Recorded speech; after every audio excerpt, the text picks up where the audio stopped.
In the last video, Eternity Unveiled, the now that does not pass away. It was revealed that time does not pass at the speed of light.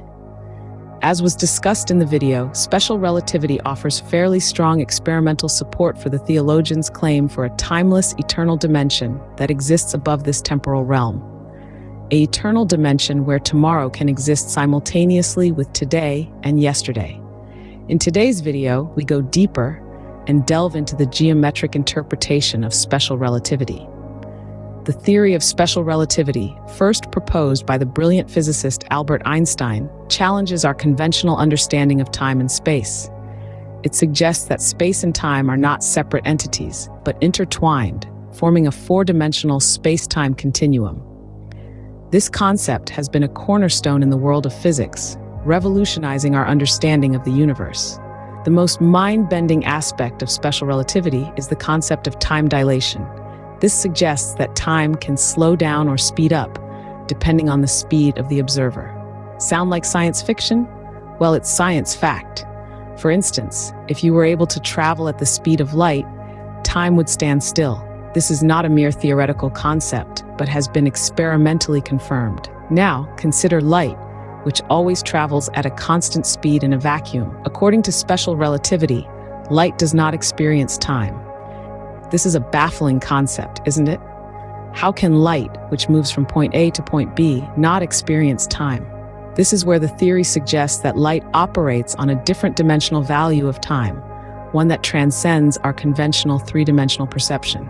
The time not passing aspect of light would simply be impossible for light if light were not of a higher dimensional value of time than the temporal time we currently experience. If light were not of a higher dimensional value of time, then time not passing for light would simply mean that light is frozen in time to our temporal frame of reference. Yet light moves from point A to point B in our universe. All the while, no time passes for light while it travels from point A to point B. Again, and to repeat, this would simply be impossible for light if light were part and parcel to our three-dimensional temporal framework and were not of some higher dimensional value of time. This notion was further developed by Hermann Minkowski, Einstein's former professor.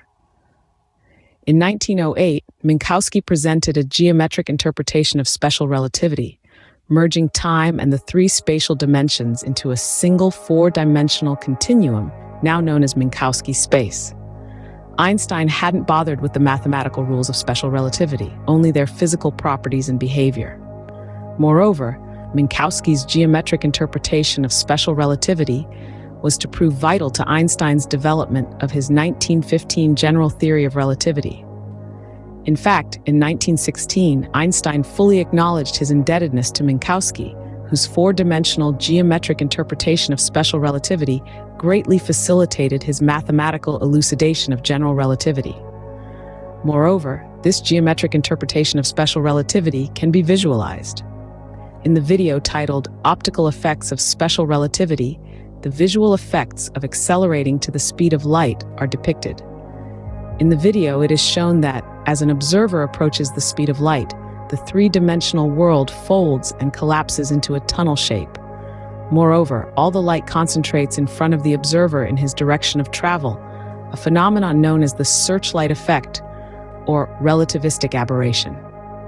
Interestingly, this experience of a tunnel and a searchlight effect are echoed in the testimonies of individuals who have had deep near-death experiences, often describing a journey through a dark tunnel towards a brilliant light.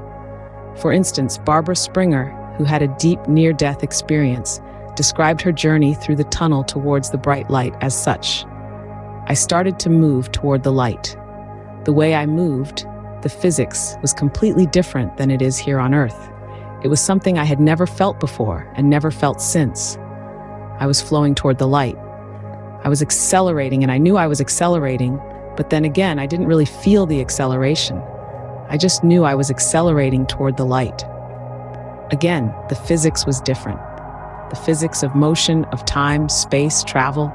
It was completely different in that tunnel than it is here on Earth. I came out into the light, and when I came out into the light, I realized that I was in heaven. This tunnel experience is common in deep near-death experiences.